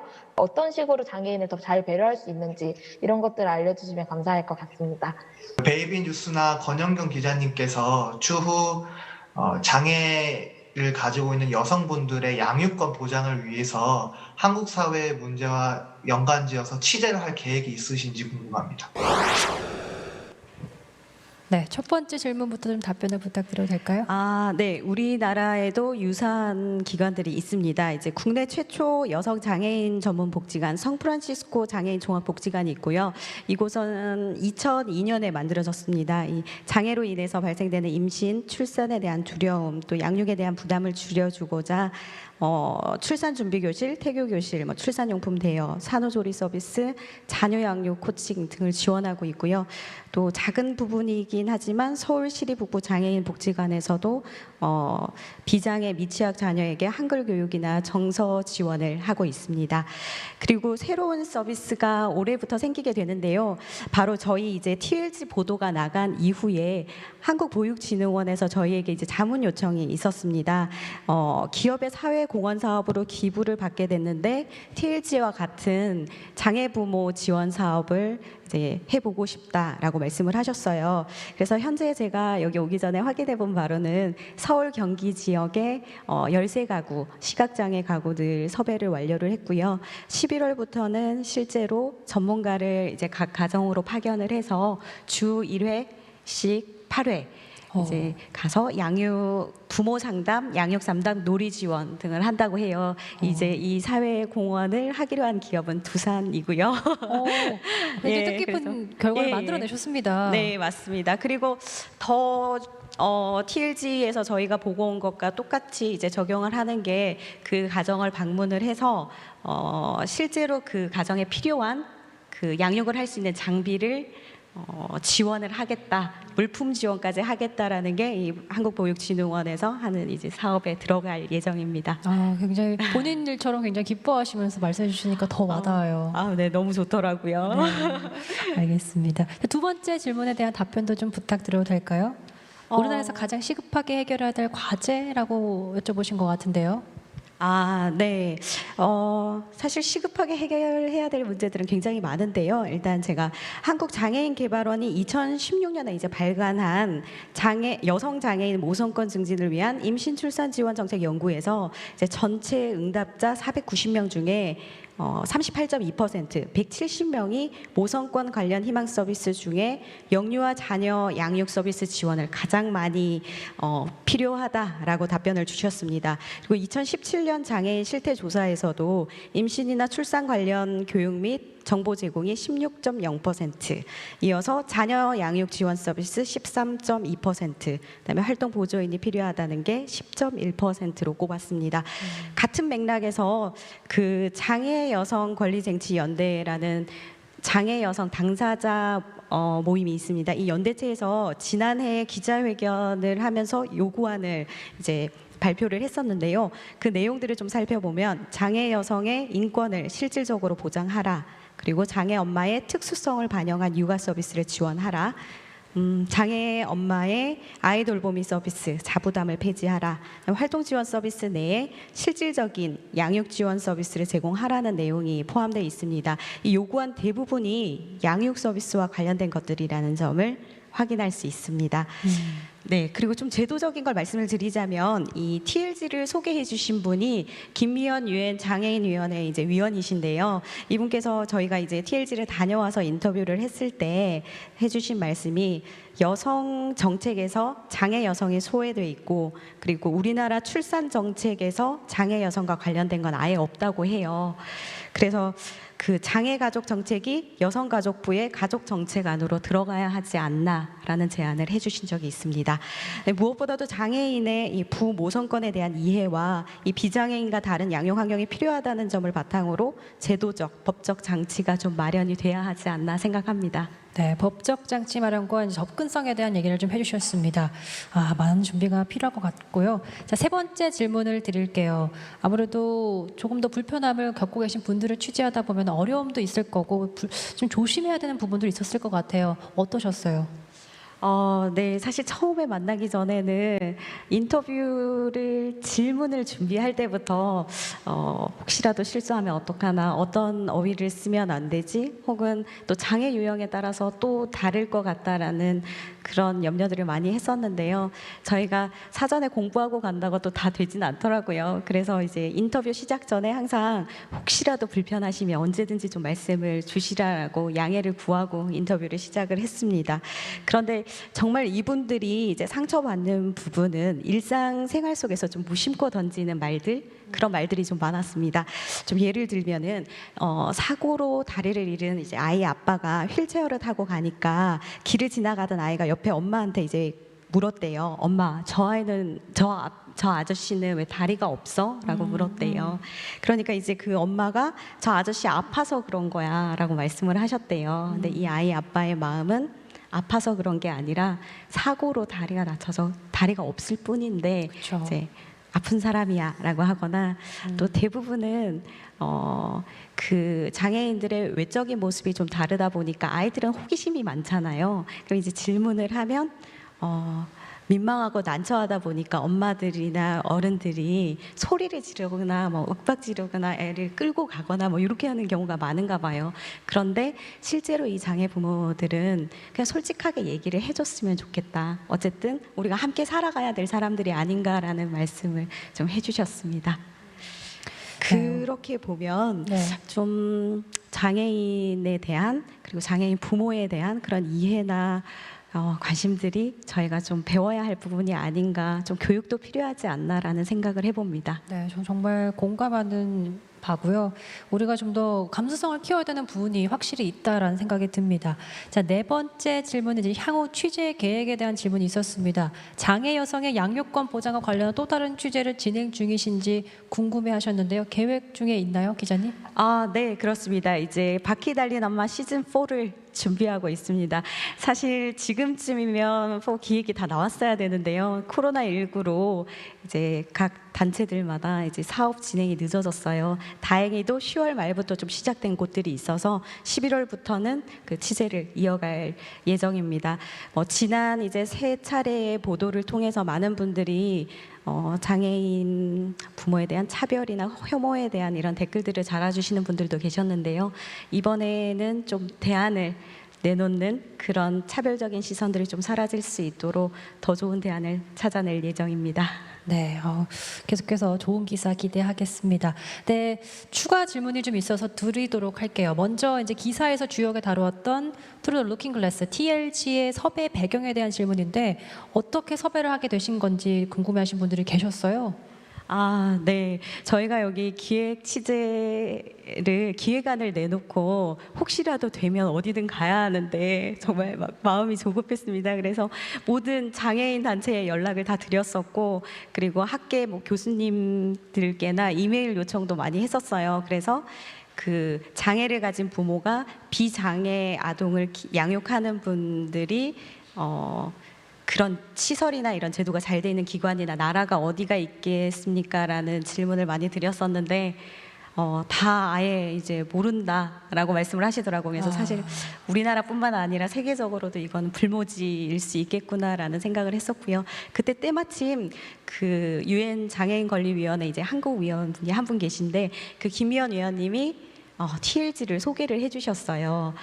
깜짝 놀랐던 거는 본인이 아이를 낳고 100일도 안 된 아이를 한국에 두고 1997년에 그 미국에서 열렸던 컨퍼런스에 참석을 하셨는데 그때 TLG 활동가 분들이 오셔서 그 앞서 저희 이제 그 영상에도 나갔던 메건 커시범 박사님이 이제 창립자신데 그분이랑 다른 분들이 이제 오셔서 장애 여성의 임신 출산과 관련한 그 심포지엄 같은 걸 하셨대요. 거기서 그 육아 장비도 소개를 하시고 임신 출산 가이드북도 소개를 하시고 그래서 너무 충격적이었다는 거죠. 그래서 아마 거기만큼 잘 돼 있는 곳은 없을 것이다라고 하셔서 저희가 바로 이제 그쪽으로 이메일을 보내서 이렇게 성사가 됐어요. 정말 네. 인연이 중요하고 네, 운이 네. 중요한데 또 그렇게 딱 맞았네요. 너무 다행입니다. 네. 자, 사실 저도 보면은 섭외할 때가 제일 힘들더라고요. 저도 현장 취재를 다니는데 섭외가 안 되면 정말 미치겠다라는 생각이 들면서 그래도 만들어내야 되니까 맞습니다. 섭외가 굉장히 어려웠을 것 같아요. 불모지라고 말씀하셨잖아요. 예. 그 배경 과정이 쉽지 않았을 것 같은데 어떠셨어요? 사실 TLG에 가장 감사하죠. 네.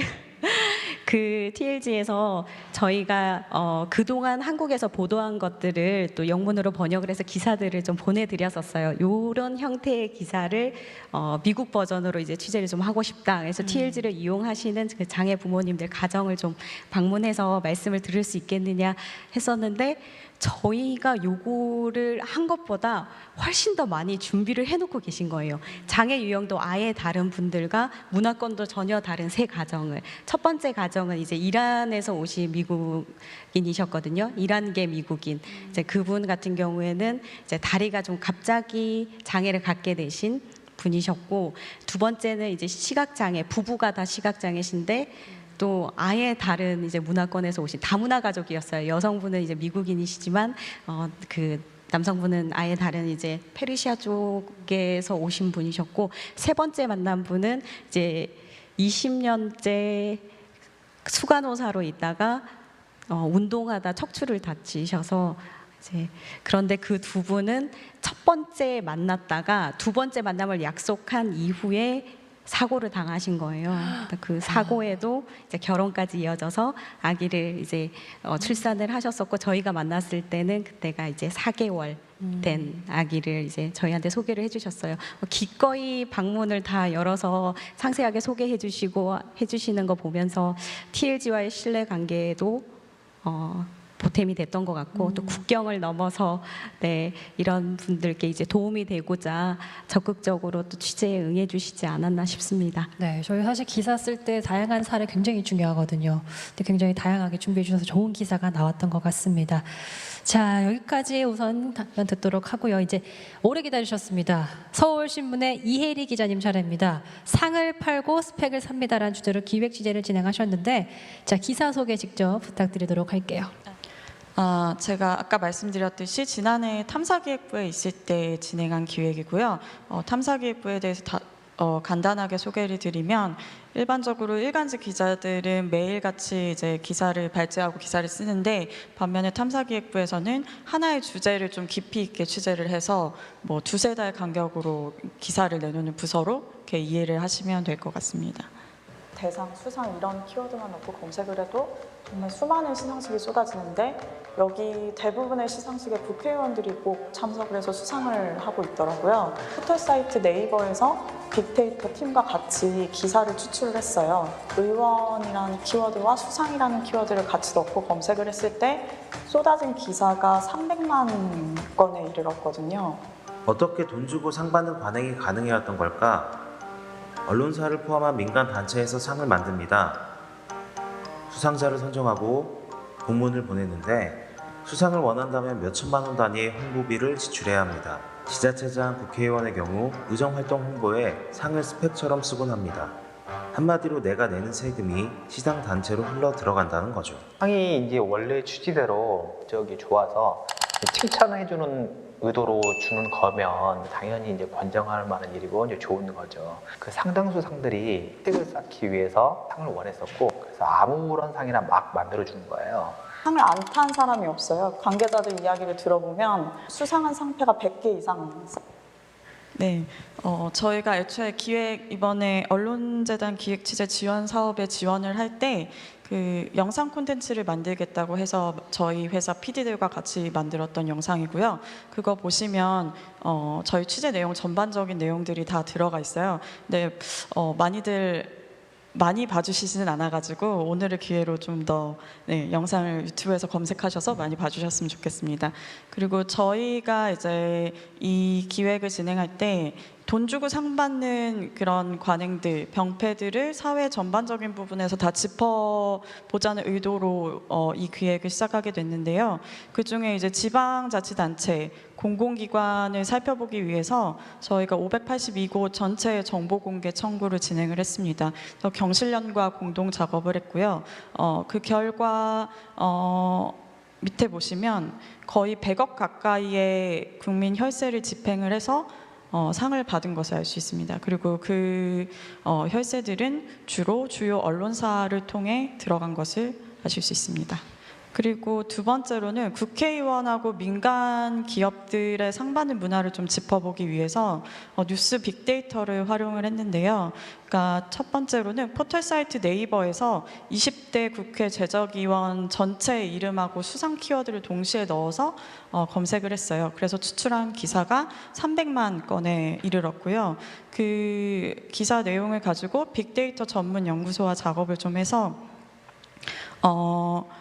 시상식을 일단 시상식이 어떤 시상식들이 있는지를 뽑아내서 그게 한 3,000건 정도 됐고요. 거기서 국회의원들이 많이 받은 시상식 87건을 또 추출을 해가지고 그 시상식의 수상자들 명단을 쭉 정리를 했어요.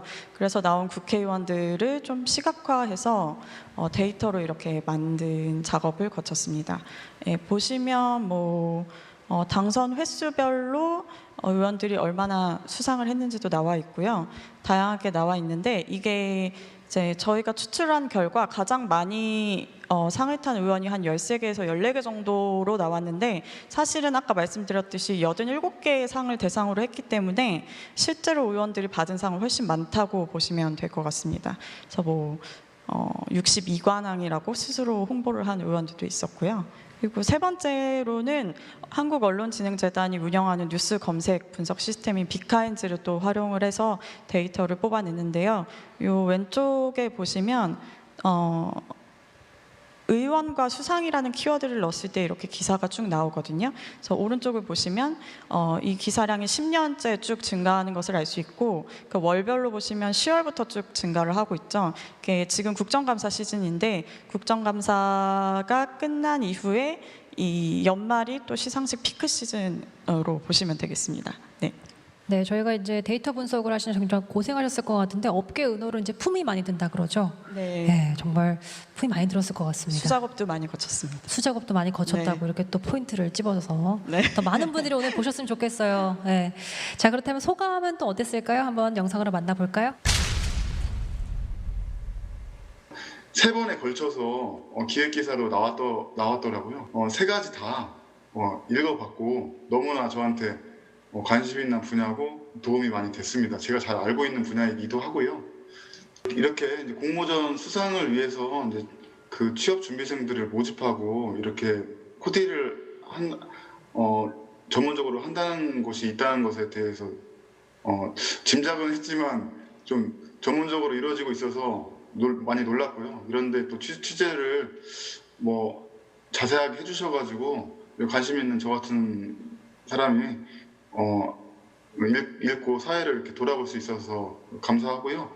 기획 시리즈가 이렇게 3편으로 총해서 마무리가 되었었는데 이렇게 마지막 그게 참 좋았어요. 이제 상의 가치에 대한 부분들이 이제 다른 국가와 또 우리나라의 이제 그런 사례들과 이렇게 좀 접목시켜가지고 그런 것들을 좀 비교하면서 어떤 시사점을 주는 그런 메시지가 저는 좋았던 포인트라고 생각이 되고 이 문제의 어떤 좀 깊이 있는 원인이나 이런 것들을 인과관계를 좀 분명하게 해서 현행 우리나라의 교육 문제까지도 좀 이렇게 다뤄주셨다라는 점 그런 점들이 저는 좋았습니다. 첫 번째 연재였나 두 번째 연재가 이제 언론사들이 그렇게 이제 상을 많이 주는 거를 꼬집었었는데 그런 언론 업계를 이렇게 꼬집는다는 게 굉장히 좀 쉽지 않을 것 같은데 그 부분이 굉장히 인상 깊었어요.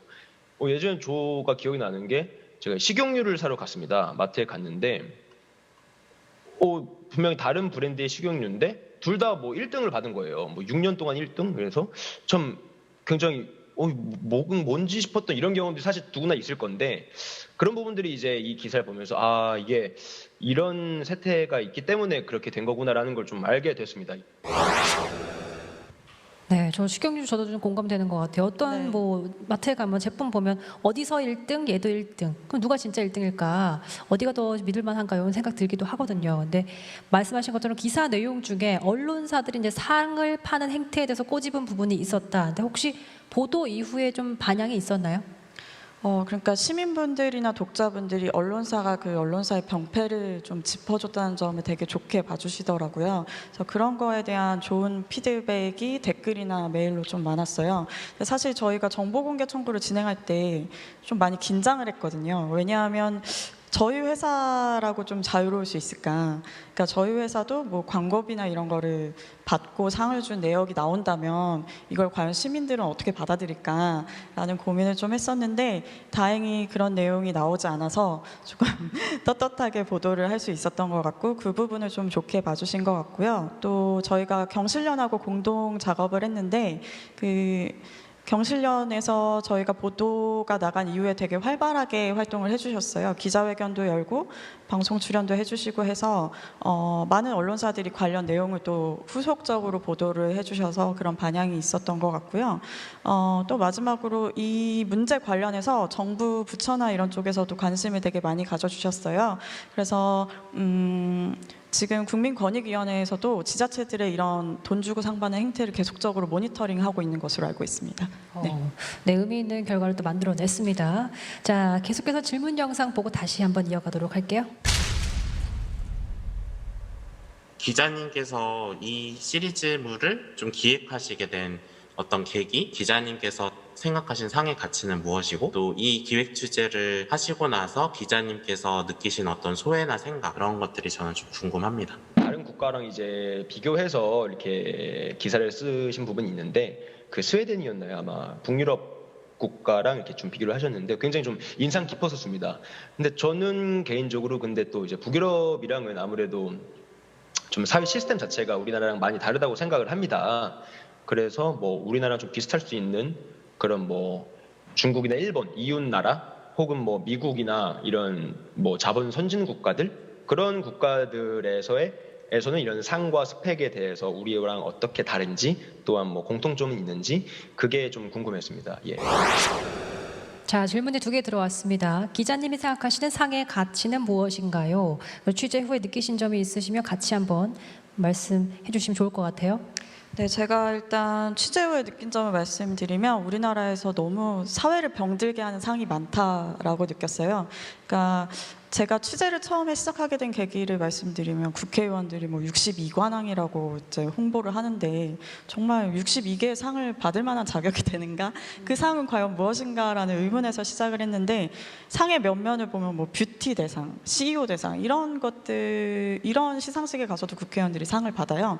그래서 뭐 그 시상식을 또 살펴보니 국회의원들을 얼굴 마담으로 내세워서 민간 기업들한테 이제 또 상장사를 하는 거죠. 돈을 받고 이제 상을 주고 그럼 또 그런 민간 기업들은 아까 식용유 사례처럼 자기네들 제품에 이렇게 상을 홍보용으로 쓰고 그럼 그거는 결국 소비자들이나 국민들을 우롱하는 것밖에 안 되는 거잖아요. 그래서 참 우리나라의 사회를 병들게 하는 상이 많다는 문제의식을 가장 크게 느꼈고 그렇다면 제가 생각하는 상의 가치는 무엇이냐고 물어보셨는데 아무래도 반대로 사회를 발전시킬 수 있는 상이 저는 가장 좋은 상이라고 생각을 해요. 그러니까 저는 사실 오늘 되게 상을 받은 느낌이거든요. 그러니까 되게 취재 과정도 좀 어려웠고 제가 뉴스 빅데이터를 다뤄본 적이 없어서 굉장히 좀 수작업도 아까 말씀드렸지만 많이 들어갔고 그래서 고생을 좀 많이 한 편이었는데 그래도 그것을 좀 좋게 봐주신 시민분들께서 이렇게 좋은 기획이라고 뽑아주셔서 너무 감사드리고 개인적으로 좋은 상을 받은 느낌이 들면서 또 앞으로 좀 좋은 기획을 좀 더 고민해봐야겠다 이런 생각이 들더라고요. 그래서 결국에는 제가 생각하는 좋은 상은 개인의 공적을 좀 공신력 있게 판단하고 그래서 좀 개인들이 조금 더 발전할 수 있는 계기를 주는 게 결국엔 좋은 상의 가치가 아닐까 그렇게 생각합니다. 네, 상을 받으셨으니까 조금 더 좋은 기사, 발전된 기사 기대하도록 하겠습니다. 자, 2번째 질문은 자, 북유럽의 사례 외에도 중국이나 일본 또는 다른 나라 비교했을 때는 어떤지 궁금해하셨습니다.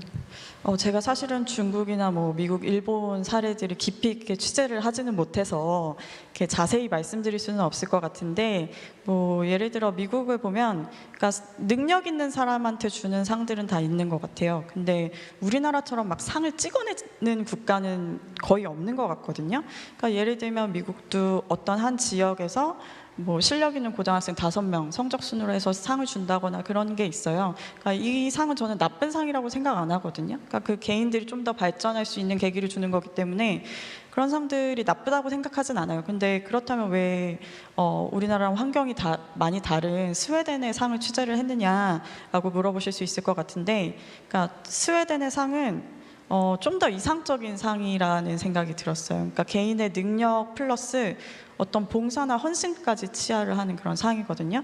그래서 되게 굉장히 사회에서 존경심을 담아서 그 상을 수여를 해요. 그러면 그 상을 받은 사람은 좀 더 사회에 헌신하고 봉사하려는 노력을 하게 되는 거죠. 그래서 제가 취재 과정에서 만났던 고등학교 선생님이 한 분 계신데 베스트 선생님 상을 받은 선생님이셨어요. 네.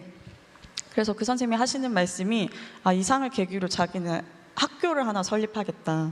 그래서 이제 학생들을 이제 양성하고 사회에 좀 기여를 하겠다라는 말씀을 했는데 그게 되게 기억에 많이 남았거든요. 그래서 결국에는 우리가 추구해야 될 그런 어떤 수상 문화는 좀 스웨덴의 그런 상이 아닌가라는 생각이 들어서 그분을 취재한 것이고 그리고 사실 저도 질문을 주셨는데 다른 나라 사례도 좀 궁금해요. 저도 그래서 기회가 된다면 꼭 한번 취재를 해서 질문 주신 것에 답변을 좀 드릴 수 있도록 해보겠습니다. 네, 후속 기사 또 기대하도록 하겠습니다. 아무래도 상 같은 게 우리가 의미를 인정하고 가치가 있다고 인정될 때 정말 진정한 상이라고 볼 수 있겠죠. 자, 네 분들의 정말 취재와 그 과정들을 들어봤는데 열심히 하신 만큼 정말 애착이 느껴지고 얼마나 더 관심을 갖고 계신지 잘 들었던 시간인 것 같습니다. 자, 시청자 여러분들께서도 기자님들의 답변이 만족스러우셨다면 실시간 채팅창에 응원의 한마디 남겨주시면 상을 받은 기분이실 것 같으니까요. 많은 많은 댓글들 부탁드리도록 할게요. 자, 각 기사에 대한 질문은 이 정도로 해보고요. 네 분께 온 공통 질문을 이어가도록 하겠습니다. 자, 먼저 첫 번째 질문 한번 들어보도록 할게요.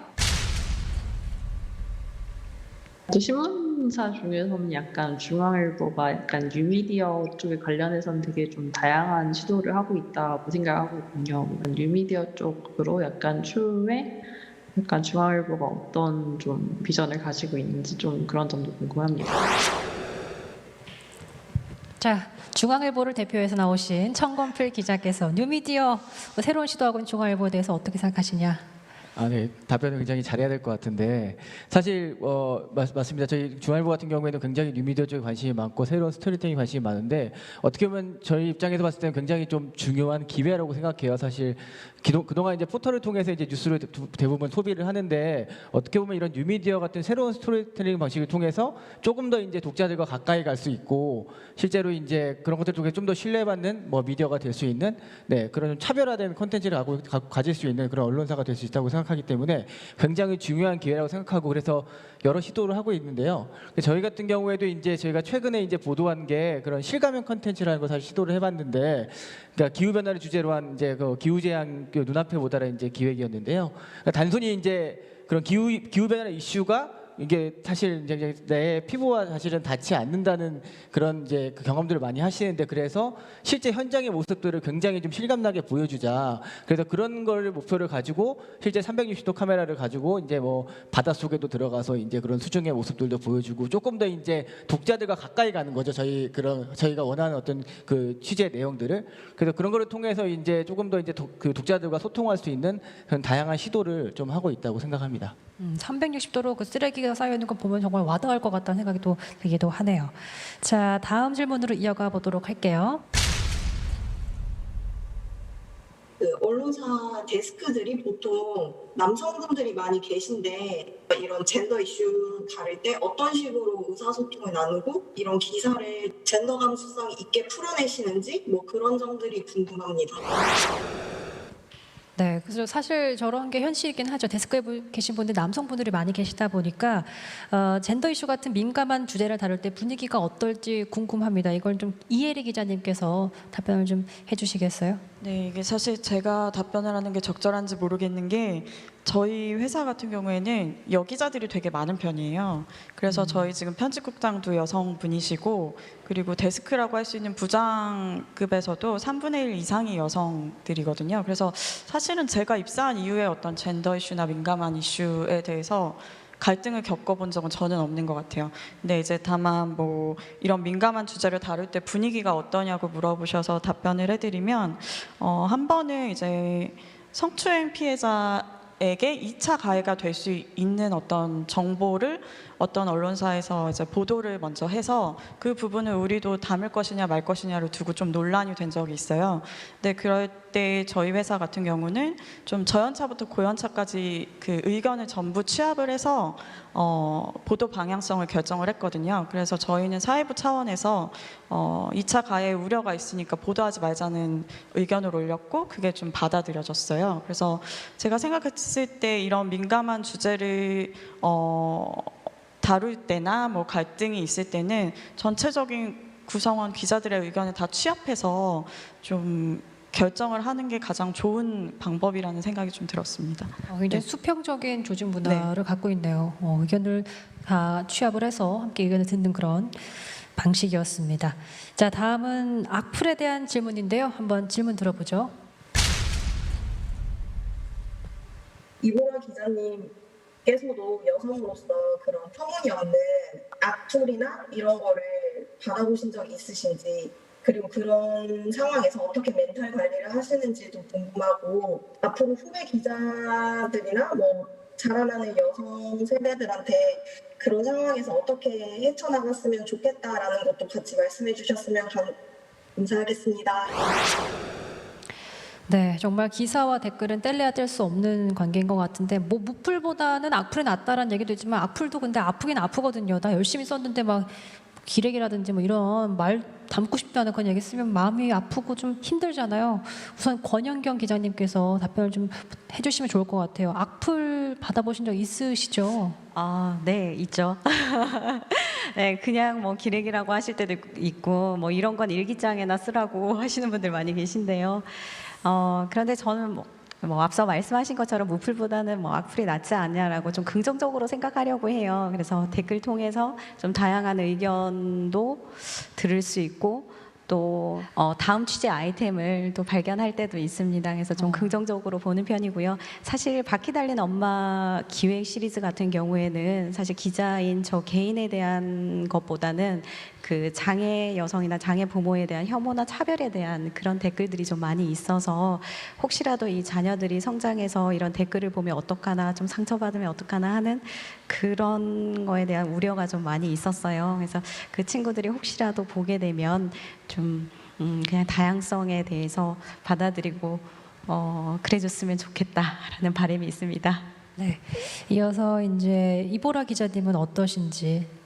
그러니까 저희 취재팀이 5명인데 그중 1명만 남자였었거든요. 근데 예를 들어서 악성 메일이 뭐 오면은 남성 기자 이름은 빼놓고 나머지 4명에 대해서만 이제 저격을 하는 뭐 글도 있었고 뭐 그냥 그런 뭐 악성 댓글 특히 뭐 동성애 뭐 성소수자 이런 얘기 다루면 특히 심한 편이긴 한데 근데 이제 이런 악플 같은 경우는 뭐 당연히 이런 독자나 사용자 쪽에서 당연히 좀 조심을 하거나 좀 약간 절제를 하실 필요가 있을 것 같고 그걸 받는 이제 기자들 입장에서도 좀 너무 일일이 보고 신경 쓸 필요는 없을 것 같다 뭐 이런 생각이 듭니다. 사실 근데 가끔씩은 기사 제목만 보고 욕하는 분도 계세요. 그런데 너무 안타깝지 않아요? 내용이 너무 잘 풀어서 잘 썼는데 제목만 보고 욕을 하니까 아니 읽지도 않은 사람이 내가 댓글을 들어야 하나 이런 생각 들 때도 있어가지고 저도 그런 경험이 있기 때문에 한번 얘기를 해봤습니다. 네, 대부분 언론인들이 아마 한 번쯤은 경험해본 사례일 것 같습니다. 그래도 오늘 이 시간만큼은 기자분들께서 좀 피드백도 잘 들으시고 또 칭찬도 많이 해주셨으니까 힘을 얻어가시는 그런 시간이 됐으면 좋겠습니다. 이보라 기자님 안녕하세요. 이보라 기자님 이번 기사도 너무 좋았고 앞으로의 기사도 무척이나 제가 기대하고 있겠습니다. 언제나 기대할게요. 응원합니다. 이보라 기자님 덕분입니다. 전 덕분이라는 말을 되게 좋아하거든요. 기자님 덕분에 제가 이 좋은 기사를 읽었습니다. 이 좋은 정보를 알게 됐습니다. 이보라 기자님께 덕분입니다라는 메시지를 전하고 싶었습니다. 권영경 기자님 안녕하세요. 차별 없는 글 이렇게 해서 5글자로 말씀드리고 싶어요. 차별 없고 편견 없는 그런 기사를 써주셨으면 좋겠다라는 말씀드리고 싶고 또 그런 기사를 쓰는 게 사실 쉽지만은 않다고 생각이 들거든요. 독자들도 응원하고 있으니까 조금 더 열심히 힘을 내서 취재해주시고 좋은 기사 작성해주셨으면 좋겠습니다. 권영경 기자님 안녕하세요. 언론인 정신을 말씀드리고 싶어요. 일반 시민들, 국민들이 정보를 얻을 수 있는 것은 바로 언론이거든요. 그래서 언론이 곧 시민의 눈과 귀고 소통부이기 때문에 언론인 여러분, 국민들의 눈과 귀가 되어주시기 바랍니다. 권영경 기자님 안녕하세요. 작은 변화를 소외되는 사람 없이 모두가 살기 좋은 사회가 되도록 작은 변화라도 끌어낼 수 있는 기사를 많이 써주시길 부탁드립니다. 항상 응원합니다. 서울신문 이혜리 기자님 안녕하세요. 항상 우리가 경각심과 또 이렇게 주의를 기울이고 해야 될 기사를 이렇게 깊이 있게 써주셔서 다시 한번 감사하다는 말씀을 전하고 싶고요. 코로나 조심하시고 앞으로도 또 많은 기사들 제가 팬의 입장이 돼서 열심히 챙겨보는 그런 독자가 되도록 하겠습니다. 감사합니다. 기자님 안녕하세요. 반가워요. 건강한 기사를 써주세요. 이렇게 뭐 비난 같은 거나 이제 기사를 써서 봤더라도 뭐 그런 거를 떨쳐낼 수 있고 좀 자부심을 가질 수 있을 것 같습니다. 기자님 이렇게 검색을 했더니 열심히 하셔가지고 상도 많이 받으셨더라고요. 그래서 많이 같은 직장인으로서도 존경스럽습니다. 힘내세요. 이혜리 기자님 안녕하세요. 코로나 조심. 기자분들은 또 외근이 굉장히 많으시잖아요. 요즘 또 위험하니까 꼭 마스크를 쓰고 코로나 조심해서 더 양질의 기사를 내줄 수 있는 그런 기자분이 되셨으면 좋겠습니다. 네. 천만배 기자님 안녕하세요. 알리는 게 힘, 물론 그 환경 단체에서 열심히 활동하고 실제로 행동에 나서는 것도 중요한 일이지만 사람들의 인식을 바꾸는 것도 중요하기 때문에 알리는 게 힘이라는 말이 생각이 났습니다. 기자님께서 앞으로도 건강 잘 챙기시면서 보고 또 보고 싶은 그런 기자님으로서 역량 있는 기자로서 앞으로도 많은 활동을 응원하겠습니다. 네, 이보라 기자님께 오늘 응원 메시지를 시작으로 인터뷰에 응해주신 시민분들이 기자 4분께 메시지를 보냈습니다. 놀라셨죠? 조금 사실. 네, 어떠셨어요, 다들? 저렇게 네. 되게 이렇게 뭐랄까 되게 이렇게 격정적인 반응이라 해야 되나? 그래서 되게 놀랐던 것 같아요. 예, 준비를. 네, 다들 흐뭇하게 보시는데 저도 참 기분이 좋더라고요. 사실 기사를 더 열심히 쓴다고 해서 추가 수당을 받는 것도 아니고 정말 언론인이라는 그 자긍심, 자부심 하나만으로 이런 기사를 쓰시는 거잖아요. 그러니까 덜 가진 사람과 더 힘든 사람의 또 어두운 부분을 비추는 역할이 그런 기자들의 역할이라고 저는 생각을 하는데 정말 잘하고 계신 네 분 보니까 같은 언론인으로서 정말 멋있고 존경스럽습니다. 자, 행사를 시작하면서 제가 말씀드렸던 중 하나가 기사를 쓴 기자를 찾아서 목소리를 들어보자라는 취지였는데 반대로 그동안 댓글로만 접해왔던 시민들의 목소리를 영상 편지 형태로 한번 들어봤습니다. 기자님들의 생각이 참 궁금한데 어떠셨어요? 영상 편지를 직접 이름을 불러주면서 너무 잘 봤다 이런 말씀을 들으니까 어떠셨어요? 저도 아까 말씀드렸듯이 뭔가 이게 약간 보이지 않는 인터넷이라는 사실 벽이 있었는데 뭔가 이렇게 직접 제 이름을 불러주니까 약간 진짜 아까 말씀하신 것처럼 진짜 상 받는 기분, 예, 진짜 그런 기분이 들어서 굉장히 사실 의미 있는 경험이었던 것 같습니다. 네, 권영경 기자님께서는 어떻게 보셨어요? 네, 저는 기자하기 참 잘했네요. 오늘 처음으로 좀 정말 저는 눈물이 울컥 나더라고요. 그래서 정말 차별 없는 글이라고 5글자로 말씀해 주셨는데 네, 그런 좋은 취재를 열심히 해야겠다라는 에너지를 오늘 또 얻어갑니다. 네, 이보라 기자님 추가로 하실 말씀 또 있으실까요? 혹시 아쉬우실까 봐. 저도 뭔가 항상 악플을 더 많이 받다가 이렇게 좋은 말씀을 직접적으로 들은 게 처음인 것 같아서 되게 저도 힘을 많이 받고 가는 것 같고 감사하다는 말씀을 전하고 싶습니다. 네, 우리 이혜리 기자님. 네, 지금 옆에서 울컥하신 것 같은데 저도 그런 기분이고요. 그리고 아까 전에 제 기사를 좀 제 이름을 검색하셔서 또 다른 기사들도 찾아보시고 하셨다니까 그런 부분이 되게 감동이고 항상 시민분들이 보고 있다는 생각으로 좀 더 열심히 해야겠다는 다짐을 해봅니다. 이렇게 뜻깊은 자료를 또 마련해 주신 한국언론진흥재단에 다시 한번 감사의 말씀을 드리도록 하겠습니다. 자, 아마 이 행사를 지켜보고 계신 시민분들은 아마 4분의 이름을 한 번 더 각인하고 또 지켜보고 계실 것 같습니다. 지금 준비하고 있는 기사가 있다면 혹시 살짝 좀 스포일 해주실 수 있을까요? 저부터 사실 제가 아까 처음 소개할 때 이제 앞서 이제 언론진화를 통해서 좋은 기획 기사를 사실 많이 할 수 있는 좋은 경험을 얻었고 마지막에 물음표가 있었는데 저 같은 경우에 이제 저희 팀 내에서 동물 관련 콘텐츠 애니띵이라고 동물 관련 콘텐츠를 많이 좀 제작을 하고 있거든요. 그래서 앞으로 좀 이제 또 기회가 된다면 좀 멸종 동물에 관한 좀 스토리를 한번 이렇게 좀 기획으로 풀어보면 어떨까? 네, 그런 좀 계획을 가지고 있습니다. 동물, 네, 그리고 이보라 기자님. 저희도 원래 올해 이제 코로나가 없었으면은 좀 비슷하게 동물권에 대해서 이제 이번에도 기획 취재를 하려고 했었는데 못했거든요. 그래서 뭐 내년에 기회가 되면은 좀 동물권, 그러니까 동물도 좀 인간만큼 좀 그렇게 생명이 있고 좀 그렇게 존중받을 수 있는 권리가 있다 이런 걸 알리는 그런 기사를 좀 한번 써보고 싶습니다. 네, 역시 차별 없는 글 좋습니다. 네, 권영경 기자님. 네.